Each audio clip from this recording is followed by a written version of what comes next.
Let's talk about Michael Jackson. Let's talk about R.Kelly.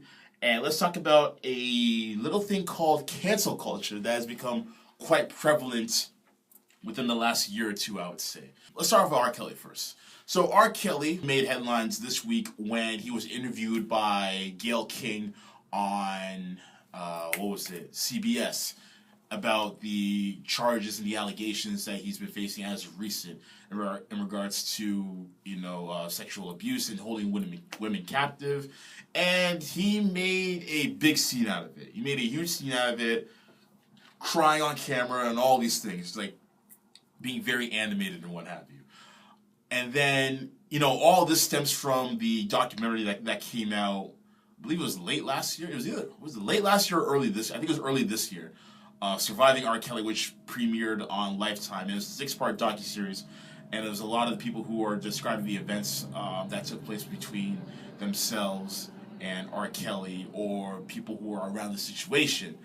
And there are so many accounts dating all the way back to 1993 when he was first dating Aaliyah, and how he falsified a marriage certificate in order to marry her at age 15. And so on and so forth. I'm sure we've all seen or at least heard of it. And then all the other crimes that he's had since then, basically, and how they've just been following each other one after the other. And then we have Michael Jackson. This was more of, and I'm talking about his Leaving Neverland documentary, this was more from the perspective of two of the boys who were allegedly molested by Michael Jackson. We're talking about two gentlemen who go by the name of, I believe, James and Wade.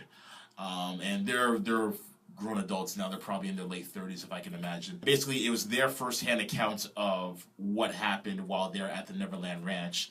And they also got accounts from their parents as well, both of their mothers, and then some of their siblings and friends and what have you.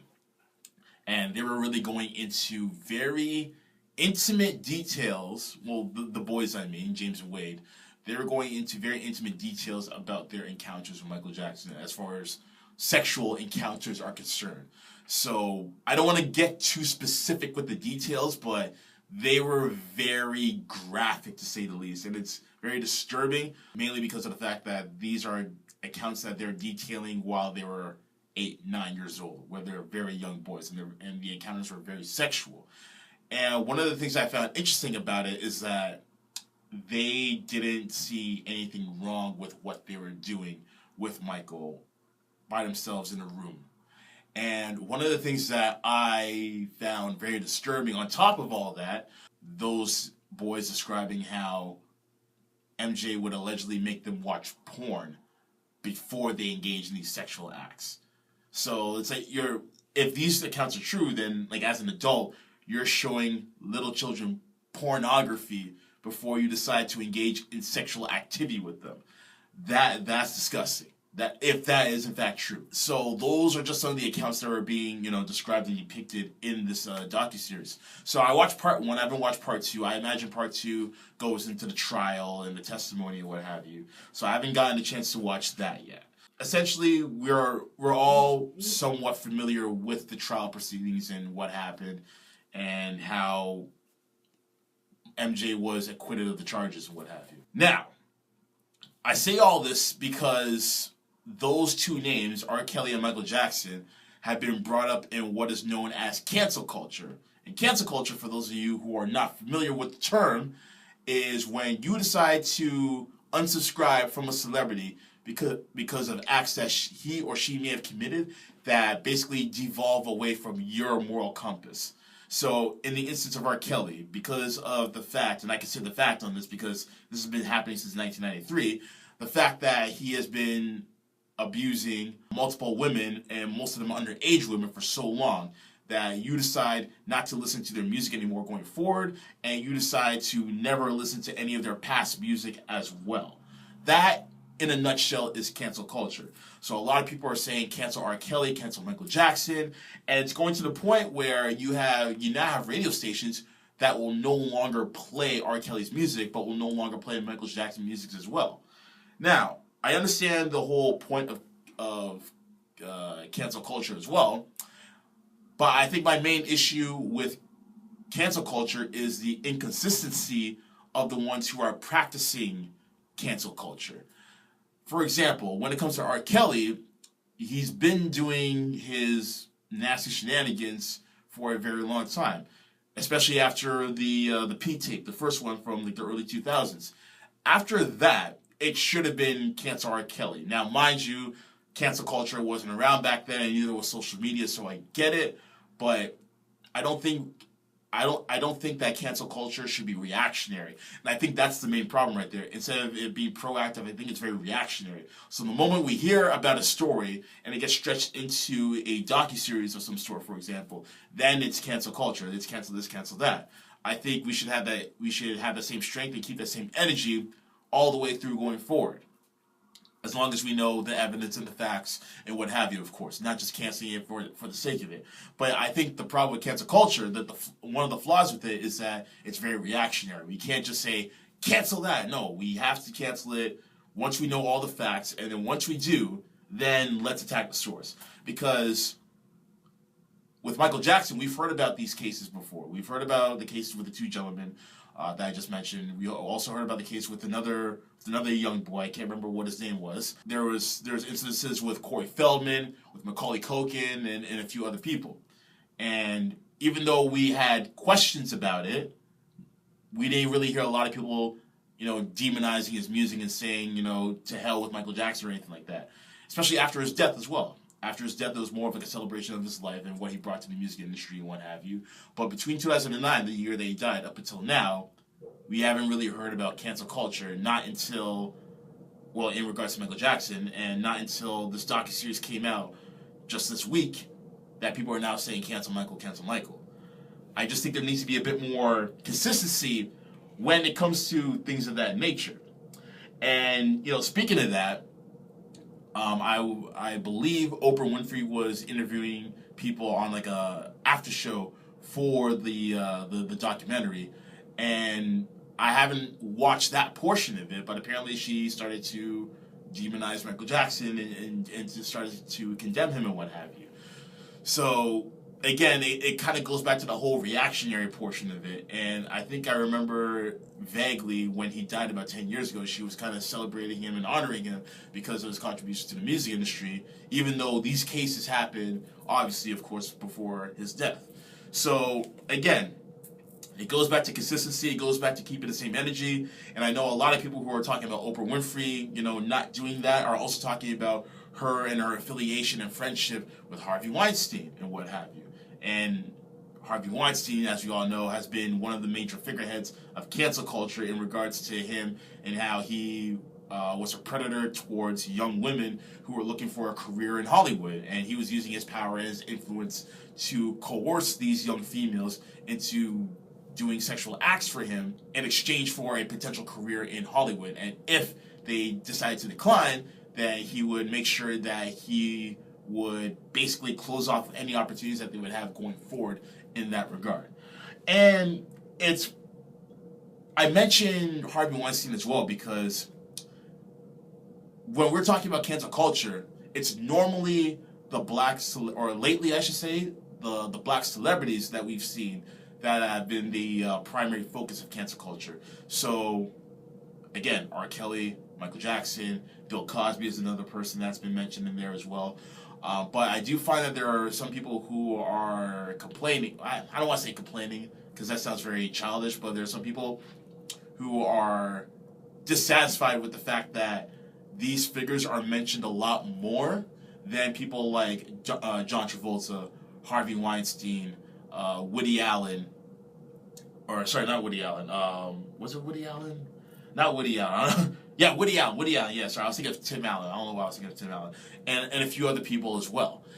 And while I understand that you want it to be even as well as far as, black entertainers versus white entertainers, we can't ignore the fact that black, white, whatever their skin color may be, that these people did unspeakable crimes to unsuspecting women that didn't deserve that at all. I think that's the bigger picture. We shouldn't necessarily focus on the race component, and I get it. Black people and people of color always get the short end of the stick when it comes to crimes, and they always get unjustly crucified for that in terms of the level of the punishment, especially if they didn't do the crime as well.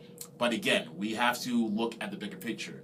Bill Cosby and all those women that he raped from the 60s going on. R.Kelly and all those young girls that he sodomized, basically.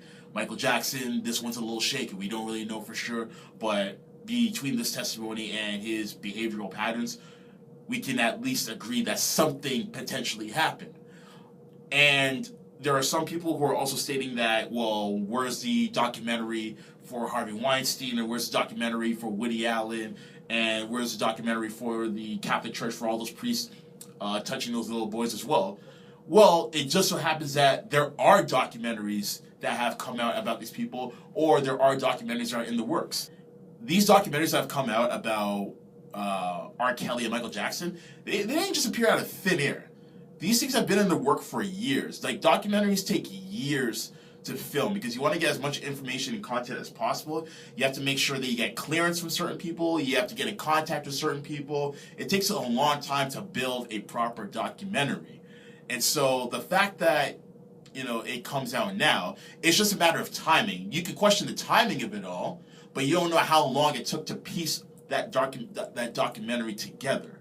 So that's one thing that you gotta keep in mind of. And secondly, and going back to the documentaries about like other perpetrators, there's a whole bunch on a lot of people that I just mentioned. So as far as Harvey Weinstein is concerned, there's a 60 Minutes documentary that's done on him in Australia. There's also one that was done on 2020 entitled Shame and Scandal in Hollywood. There was one done with BBC. Like, there is literally, like, I'm looking at this list right now, there's at least half a dozen that were done on Harvey Weinstein. There's also ones done on Roman Polanski, and one of them was an HBO special called Wanted and Desired. So, and Roman Polanski, in case you don't know, like, that's a big one right there. So do some research on that one if you're not really familiar with Roman Polanski. There's Woody Allen that I just mentioned. There's the Catholic Church, and there's also some documentaries that are done on the U.S. military and how there's a lot of rape that happens within the U.S. military. But no one talks about that because when it comes to the military, it's all about honoring the troops and they're fighting for our lives and what have you. And that may be true, but at the same time, there is dirt that happens within that arena as well that should not be ignored. So I bring that up to say, instead of focusing on what's being presented in front of you, right in front of your face, do some research. Take a look at Google. Like, it's right there for you. Take a look, do the research, and figure out what documentaries are out there that you can promote yourself if you like to. Because the problem isn't with TV studios not producing these documentaries or not picking them up. The problem is the media and how they choose to fixate on particular people. So if you are one of those people who are upset at the fact that it's only black celebrities that are getting these major documentaries and what have you, your blame should be aimed towards the media that chooses to focus on those people. And also the fact that you have to understand that when it comes to people like R. Kelly and Michael Jackson, from a front and center standpoint, they changed the face of pop culture. Certainly Michael Jackson and R. Kelly made his contributions as well. They are the entertainers, so they're the ones who are going to get most of the spotlight. A lot of the people that I just mentioned, Harvey Weinstein, he's an executive. Executives don't really have a face per se. Like, you'll hear about them and stuff like that, but they're not really looking for the camera time. So you're not really going to be focusing on them because they don't bring any type of entertainment value to the TV screen or the movie screen. I mentioned Catholic Church. The Catholic Church is an establishment. So they're not going to garner as many headlines as Michael Jackson because you're talking about entertainment versus religion, right? They're on two opposite ends of the spectrum in that regard. And then with the U.S. military, dare anyone speak ill of the military? Look at the Colin Kaepernick situation, right? Look how that got spun into a military discussion when it had nothing to do with that in the first place. So there are certain factors at play that people have to keep in mind when it comes to those types of scenarios. And then, I'm sure there are going to be people mentioning to me, well, what about you, Dan? You always say so much about Kanye and how you're done with Kanye and everything. How come you're not canceling him? Or aren't you canceling him, but now you're saying all this? Well, here's the thing.